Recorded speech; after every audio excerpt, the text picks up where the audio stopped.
First Esdras chapter 1. Josiah kept the Passover to his Lord in Jerusalem.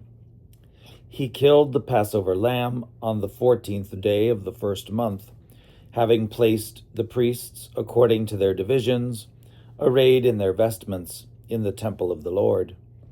He told the Levites, the temple servants of Israel, that they should sanctify themselves to the Lord, and put the holy ark of the Lord in the house that King Solomon, son of David, had built. And he said, "You need no longer carry it on your shoulders. Now worship the Lord your God and serve his nation Israel. Prepare yourselves by your families and kindred, in accordance with the directions of King David of Israel and the magnificence of his son Solomon. Stand in order in the temple, according to the groupings of the ancestral houses of you Levites, who minister before your kindred, the people of Israel. And kill the Passover lamb and prepare the sacrifices for your kindred, and keep the Passover according to the commandment of the Lord that was given to Moses." To the people who were present, Josiah gave 30,000 lambs and kids, and 3,000 calves. These were given from the king's possessions, as he promised, to the people and the priests and Levites. Hilkiah, Zechariah, and Jehiel, the chief officers of the temple, gave to the priests for the Passover 2,600 sheep and 300 calves. And Jeconiah and Shemaiah, and his brother Nethanel, and Hashabiah, and Okiel, and Joram, captains over thousands, gave the Levites for the Passover 5,000 sheep and 700 calves.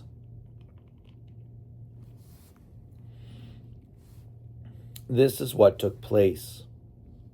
The priests and the Levites, having the unleavened bread, stood in proper order according to kindred and the grouping of the ancestral houses before the people to make the offering of the Lord, as it is written in the book of Moses. This they did in the morning. They roasted the Passover lamb with fire, as required, and they boiled the sacrifices in bronze pots and cauldrons, with a pleasing odor, and carried them to all the people. Afterward they prepared the Passover for themselves, and for their kindred the priests, the sons of Aaron, because the priests were offering the fat until nightfall. So the Levites prepared it for themselves and for their kindred, the priests, the sons of Aaron. The temple singers, the sons of Asaph, were in their place according to the arrangement made by David, and also Asaph, Zechariah, and Edinus, who represented the king. The gatekeepers were at each gate. No one needed to interrupt his daily duties. For their kindred the Levites prepared the Passover for them. So the things that had to do with the sacrifices to the Lord were accomplished that day.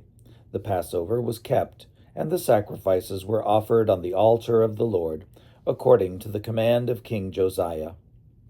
And the people of Israel who were present at that time kept the Passover and the festival of unleavened bread 7 days.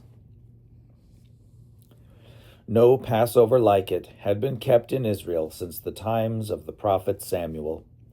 None of the kings of Israel had kept such a Passover as was kept by Josiah and the priests and Levites and the people of Judah and all of Israel who were living in Jerusalem. In the 18th year of the reign of Josiah, this Passover was kept. And the deeds of Josiah were upright in the sight of the Lord, for his heart was full of godliness. In ancient times the events of his reign have been recorded, concerning those who sinned and acted wickedly toward the Lord, beyond any other nation or kingdom, and how they grieved the Lord deeply, so that the words of the Lord fell upon Israel. After all these acts of Josiah, it happened that Pharaoh, king of Egypt, went to make war at Carchemish on the Euphrates, and Josiah went out against him. And the king of Egypt sent word to him, saying, What have we to do with each other, O king of Judea? I was not sent against you by the Lord God, for my war is at the Euphrates, and now the Lord is with me. The Lord is with me, urging me on. Stand aside and do not oppose the Lord.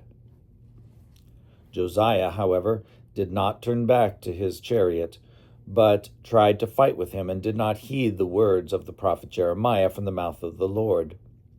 He joined battle with him in the plain of Megiddo, and the commanders came down against King Josiah. The king said to his servants, Take me away from the battle, for I am very weak. And immediately his servants took him out of the line of battle. He got into his second chariot, and after he was brought back to Jerusalem, he died, and was buried in the tomb of his ancestors. In all Judea they mourned for Josiah. The prophet Jeremiah lamented for Josiah, and the principal men with the women have made lamentation for him to this day.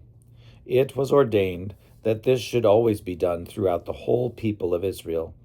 These things are written in the book of the histories of the kings of Judea. And every one of the acts of Josiah, and his splendor, and his understanding of the law of the Lord, and the things that he had done before, and these that are now told, are recorded in the book of the kings of Israel and Judah. The people of the nation took Jeconiah son of Josiah, who was 23 years old, and made him king in succession to his father Josiah. He reigned 3 months in Judah and Jerusalem. Then the king of Egypt deposed him from reigning in Jerusalem, and fined the nation 100 talents of silver and 1 talent of gold. The king of Egypt made his brother Jehoiakim king of Judea and Jerusalem. Jehoiakim put the nobles in prison, and seized his brother Zarius, and brought him back from Egypt.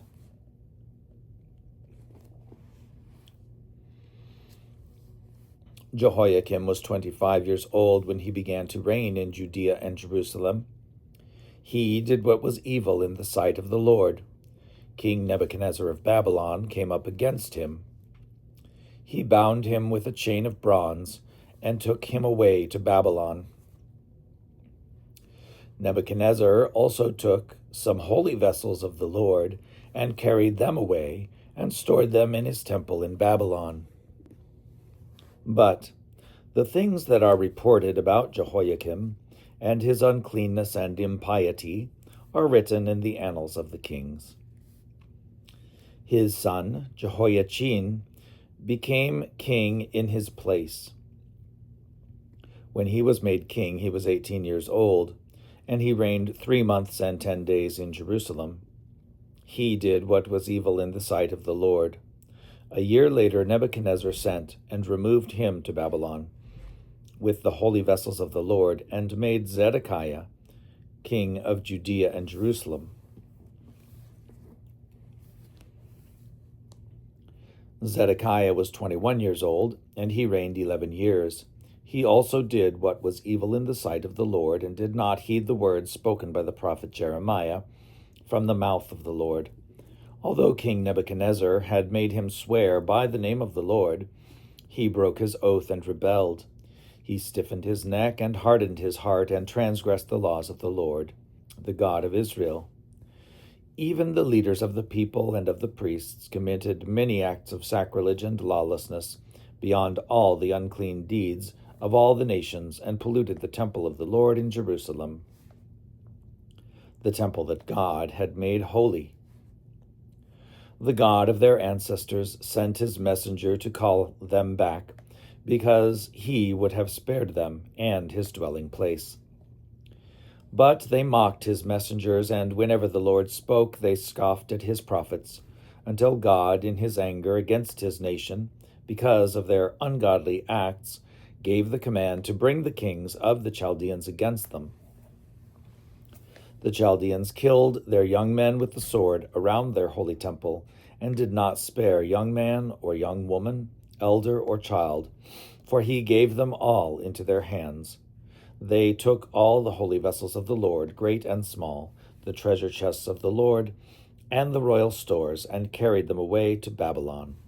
They burned the house of the Lord, broke down the walls of Jerusalem, burned its towers with fire, and utterly destroyed all its glorious things.